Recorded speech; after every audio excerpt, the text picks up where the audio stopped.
बाळासाहेबांच्या तमाम शिवसैनिकांना, तुमच्या ह्या अनिश गाढवेचा, बाळासाहेबांच्या लहानशा शिवसैनिकाचा आणि शिवसेनेच्या प्रवक्त्याचा मानाचा जय महाराष्ट्र.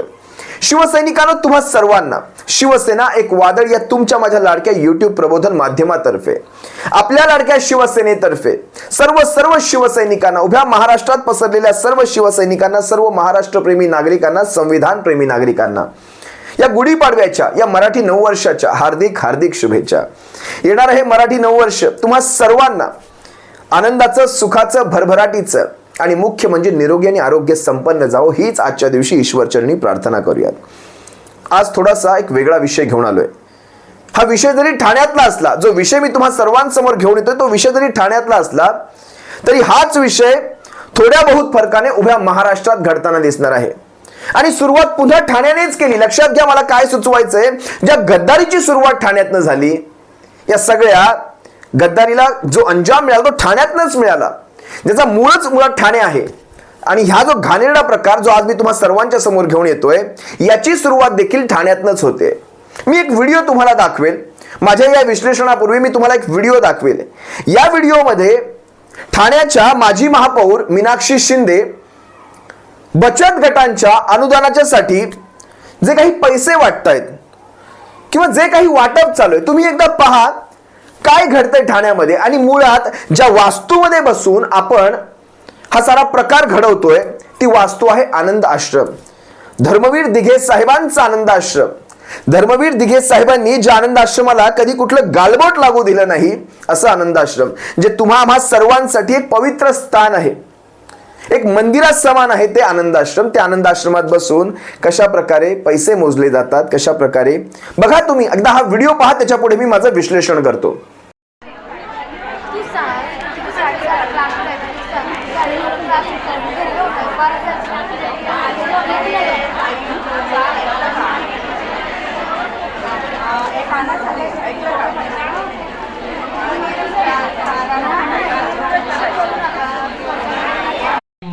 तर बचत गटांचं अनुदान आपण दरवर्षी तशाच प्रकारे चालू ठेवणार आहे. पुढच्या वर्षी पण अशाच प्रकारे आपण अनुदानाचं वाटप करणार आहोत.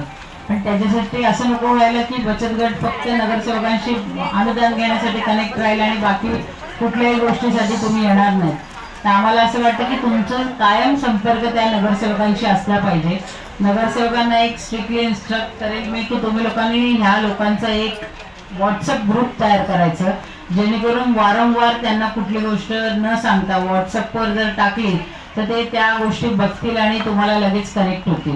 आता आपण गेल्याच महिन्यामध्ये शिलाई मशीन आणि घरघंटी पण वाटप केली होती. तर ह्या सगळ्या गोष्टींची माहिती तुम्हाला असणं गरजेचं आहे, कारण नगरसेवकांशी कनेक्ट राहाल त्याच वेळी तुम्हाला त्या सगळ्या गोष्टी वेळेवर. व्हिडिओमध्ये माजी महापौर मीनाक्षी शिंदे म्हणतात हे बचत गटांचं अनुदान आहे आणि हे मागच्याही वर्षी आपण दिलं, याही वर्षी देऊ, पुढल्याही वर्षी देणार आहोत. बचत गटांचं अनुदान. आता माझ्यासमोर काही प्रश्नचिन्ह उभे राहतात. हा काळ चालू आहे आचारसंहितेचा. या आचारसंहितेच्या काळामध्ये मतदार इन्फ्लुएन्स होतील, मतदारांवर कुठलाही प्रभाव पडेल अशा प्रकारची कृती करायची नसते, ज्याच्यामध्ये पैसे वाटप असतं, वस्तू वाटप असतं. या सगळ्या कृती या आचारसंहितेच्या विरोधातल्या असतात. बरं, आपण असं समजूयात की काही गोष्टी या आचारसंहितेत बसवाव्या नाही लागणार, कारण काही गोष्टी या जीवन आवश्यक असतात. उदाहरणार्थ रेशनिंग वाटणं, उदाहरणार्थ रेशनिंगवर काही सवलती देणं, समजू शकतो. काही गोष्टी जीवन आवश्यक असतात किंवा अत्यावश्यक असतात किंवा इमर्जन्सी सर्व्हिसेस आपण म्हणू शकतो, ज्याला तत्काळ सेवा म्हणतात, ज्या दिल्याच पाहिजेत. पण बचत गटांचं अनुदान हे निवडणुकांपूर्वी 1 महिन्याच्या अगोदर तुम्ही कसं काय देऊ शकता, पहिला प्रश्न. बरं, समजा त्याला तातडीची जर गरज असेल आणि तशी काही निकड भासली असेल तर हे शासकीय अनुदान असणार. नक्कीच हे कुणाच्या वैयक्तिक अकाउंट मधून जाणत नसणार. जे काही असणार ते अकाउंट टू अकाउंट असणार, कारण नरेंद्र मोदीजींनी कॅशलेस भारत, बरोबर, डिजिटल पेमेंट हे सगळं विकसित केलंय. कशासाठी केलंय तुम्हाला सर्वांना माहिती आहे. पण मग हे पैसे कॅश मध्ये का मोजले जातात? आणि जर अनुदान जर अशी कॅश मध्ये वाटली जात असतील तर ह्याच्यासाठी लागणारा एवढा मोठा पैसा ठाण्यापर्यंत येतो कसा? कारण एवढ्या मोठ्या बचत गटांच्या संख्येना जर ते कॅश मधून जर अनुदान वाटायचं असेल तर तो पैसा ठाण्यापर्यंत कसा काय येतो? आणि तोही अशा आचारसंहितेच्या काळामध्ये कसा काय येऊ शकतो बरं? माझा दुसरा प्रश्न. माझा तिसरा प्रश्न हा आहे, जर खरंच तशी तातडीची गरज होती, बचत गटांना अनुदान देण्याची गरज होती, तर हे शासकीय काम आहे, शासकीय अनुदान आहे, मग शासकीय अनुदान शासकीय कर्मचाऱ्यांच्या मार्फत का बरं वाटलं जात नाहीये? हे अनुदान सरकारच्या नगरसेवकांकडे किंवा सरकारच्या प्रतिनिधींकडे, समजा माजी असतील, आजी असतील, जे कोणी असतील, आता माजी झाले म्हणा, महापालिका टर्म झाल्यात, संपले, त्यांचा कार्यकाळ संपलेला आहे, हे यांच्याकडे कसं काय जातं बरं? मग आता सरकारी पक्ष जे सरकारामध्ये असतात आणि ते सरकार तर मावळतंय, नवीन निवडणुका होणार, त्यावेळेस त्यांच्यावर विशेष जबाबदाऱ्या असतात आणि निवडणुका या निष्पक्ष व्हाव्यात, प्रांजळ व्हाव्यात, किंवा त्याच्यामध्ये कुठलाही इन्फ्लुएन्स नसावा, त्याच्यावर कुणाचा प्रेशर नसावा, दबाव नसावा, आणि चांगल्या सुदृढ वातावरणात, निरोगी वातावरणात जर निवडणुका करून घ्यायच्या असतील तर हे अशा प्रकारचं वातावरण खरंच त्याला पोषक आहे का?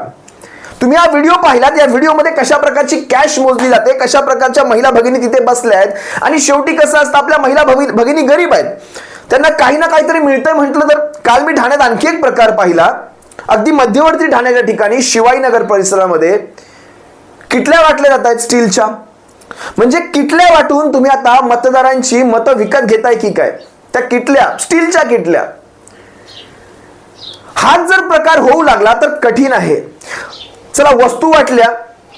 बघा, मुळात एक तुम्हाला गोष्ट मी अतिशय स्पष्टपणे सांगतो, तुम्ही काहीही वाटा, तुम्ही तुमचं हृदय कापून जरी वाटलात ना तरी ठाणेकर तुम्हाला स्वीकारणार नाहीत, आणि ही वस्तुस्थिती आहे. पण कसं आहे, ते म्हातारी मेल्याचं दुःख नाही, पण तो काळ सोकावू लागतो. हा एक प्रसंग, ही सुरुवात झाली, पण आता ह्या सुरुवातीनंतर असंच जर दुर्लक्ष होत राहिलं तर एक एक गोष्ट हे रस्त्यावर बसतील, रस्त्यावर स्टॉल टाकतील, आणि रस्त्यावर कॅश वाटप चालू होईल, आणि सगळ्यांच्या प्रशासनाच्या देखत चालू होईल. इलेक्शन कमिशन ऑफ इंडियाने या सगळ्या गोष्टींवर खरं तर लक्ष घातलं पाहिजे. आज ठाण्यामध्ये कुणाकुणाचे बॅनर लागतात, त्या बॅनरवर एक गोष्ट मी बारीक निरीक्षण केली, त्या बॅनरवर महापालिकेच्या परवानगीचा एक फोटो टाकला गेलाय. आपला हा इम्पॅक्ट आहे. मागे आपण यांच्या वाढदिवसाच्या बॅनरचा जो काही गाजावाजा करून टाकला, त्याच्यानंतर आता हे महापालिकेच्या परवानगीचं प्रमाणपत्र त्या बॅनरवर छापत आहेत. मला एक कळत नाही, मी त्याचीही माहिती काढली महापालिकेकडनं, त्याचीही माहिती काढली, तर महापालिकेने रितसर परवानगी दिलेली आहे. आता या आचारसंहितेच्या काळात नरेंद्र मोदींचा फोटो आहे, एकनाथ शिंदेचा फोटो आहे, असे सारे बॅनर ठाणेभर लागतात. हे जर तुम्ही मतदारांना इन्फ्लुएन्स करण्यासाठी, त्यांच्यावर प्रभाव पाडण्यासाठी जर हे कारण होत असेल, तर मतदान म्हणजे जे काही होणार आहे महिन्याभरानंतर, ते निरोगी वातावरणात होणार का? ह्याच्यावर आवाज कोण उचलणार? प्रशासन मुख गिळून गप्प, पोलीस प्रशासनाने ह्याच्यात काहीच लक्ष घातलं नाही. आज मी स्वतः जाणार आहे पोलीस स्टेशनमध्ये. आपला ह्या व्हिडिओ नंतर मी स्वतः पोलीस स्टेशनमध्ये असणार आहे. इलेक्शन कमिशन ऑफ इंडियाच्या रिटर्निंग ऑफिसर पर्यंत मी असणार आहे. या सगळ्या गोष्टी फक्त जाणार नाही तर पाठपुरावा सुद्धा करून घेणार. यांना असंच सोडणारे नाही होतो आम्ही. यांना असेच तुम्ही उठलेत सुटलेत, तुम्ही वाटप करत सुटलेत, हा ठाणा आहे, हा इलाका पण आमचा आणि ते धमाका पण आमचाच असणार आहे, हे लक्षात घ्या. यांनी या सगळ्या प्रकारांकडे कोणीही पाहत नाहीये, आणि हे आनंद आश्रमात बसून चालतंय, हे सगळ्यात मोठं दुर्दैव आहे. दिघे साहेबांच्या आजवर कधी अशी घाणेरडी वेळ आली नव्हती. दिघे साहेबांच्या आश्रमात बसून अशा प्रकारचं काही ना काहीतरी वाटप करायचं आणि लोकांना बोलवत राहायचं तिथे. एरवी आनंद आश्रम जो दिघे साहेबांच्या काळात 24 तास खुला राहायचा, आता 9 साडेनऊ वाजता त्याला कुलूप लागतं. आनंद आश्रमाने कधी कुलूप बघितलं नव्हतं या अगोदर. आता आनंद आश्रमाला कुलूप लागतं. आतमध्ये जरी कुलूप जरी नसेल तर आतमध्ये 2 ते 3 माणसं सापडतात, बसलेली असतात. तीही वाट बघत असतात कधी कोणी येईल आणि बघेल, आम्हाला तर आमचं कुठेतरी नाव खराब नको व्हायला. त्यासाठी तर 9 साडेनऊ पर्यंत जास्तीत जास्त खेचतात. तर विचार करा, ह्यांनी चोरलेल्या शाखांमध्ये आता माणसं तरी बसत असतील का? ज्या शाखा कब्जा केल्या, प्रशासनाच्या जीवावर कब्जा केल्या. आजचा हा विषय अतिशय गंभीर आहे. तुम्ही व्हिडिओमध्ये स्पष्टपणे पाहिले कशा प्रकारची कॅश मोजली जाते, कशा प्रकारे बायकांना सांगितलं ते नगरसेवकांच्या संपर्कात राहा. नगरसेवकांनी तुमचा व्हॉट्सअप ग्रुप तयार केला, त्या व्हॉट्सअप ग्रुपवर ते मेसेजेस टाकतील, तुम्हाला घरघंटी देतील, तुम्हाला शिवणयंत्र देतील. हा आचारसंहितेचा काळ जर तुम्ही असा वापरणार असाल तर निवडणूक आयोगाला माझी एक स्पष्टपणे विनंती आहे, ज्यावेळेस आम्ही अशी काही कृत्य करू, आम्ही जर मतदारावर काही इन्फ्लुएन्स करू, त्यावेळेस पण मग डोळे बंद करून बसा. लक्षात घ्या, त्यावेळेस असे डोळे बंद ठेवायचे जे ह्यांच्या वेळेस बंद ठेवलेले आहेत. मुळात एक गोष्ट अतिशय स्पष्ट सांगतो, अशा प्रकारचं कुठलंही कृत्य करायची आम्हाला गरज देखील नाही, आम्ही ते कधी केलं नाही ना भविष्यात कधी करणार. पण हे असे हे झालेले प्रकार पाहता चीड मात्र नक्की येते. असो, आपण संपूर्ण कायदेशीर प्रक्रिया करणार आहोत. इलेक्शन कमिशन ऑफ इंडिया पासून पोलीस यंत्रणेपासून सर्वांपर्यंत ह्या सगळ्या गोष्टींची पोचपावती आपण देणार आहोत आणि त्यांच्याकडनं ह्यांच्यावर कठोर कारवाई व्हावी यासाठी देखील त्यांच्यावर दबाव नक्की आणणार आहोत. दोनही यंत्रणांवर अगदी जिल्हाधिकाऱ्यांपासून. असो, तुर्तास तुम्हा सर्वांची रजा घेतो, पण मला तुम्हा सर्वांना एक विनंती करायची, आपापल्या विभागामध्ये उभ्या महाराष्ट्रात मी सांगतोय, तुम्ही जिथे कुठे महाराष्ट्रात असाल, ज्या ज्या जिल्ह्यात असाल, प्रत्येक ठिकाणी लक्ष ठेवायचंय. जर तुम्हाला कोणी दिसतंय अशा प्रकारचं काही वाटप करतंय, तिथे फोटो काढून घ्या, व्हिडिओ काढून घ्या, अगदी गपचूप काढून घ्या आणि आपापल्या जिल्हा प्रमुखांना, शिवसेनेचे जिल्हा प्रमुख असतील, महाविकास आघाडीच्या आपापल्या भागातल्या पक्षप्रमुख, तिथल्या जिल्हा प्रमुखांना सांगा, जर कोणी ऐकलं नाही तर ते व्हिडिओज माझ्यापर्यंत पोहोचवा. माझ्या फेसबुक पेजवर जा, अनिश गाढवे या फेसबुक पेजवर जा आणि माझ्यापर्यंत पोहोचवा. आणि नाहीच काही पोहोचवताल तर तुमचे नंबर कमेंटमध्ये टाका, आपल्या युट्यूबच्या कमेंटमध्ये, आजच्या व्हिडिओच्या कमेंटमध्ये टाका. मी तिथून स्वतःहून तुम्हाला समोरून फोन करेल. तुर्तास तुम्हा सर्वांची रजा घेतो आणि सप्रेम जय महाराष्ट्र. काळजी घ्या शिवसैनिकांनो, महाराष्ट्राची आणि शिवसेनेची काळजी घ्या, या निवडणुकांची यंत्रणांची देखील काळजी घ्या आणि सजग रहा, सतर्क रहा. जय महाराष्ट्र.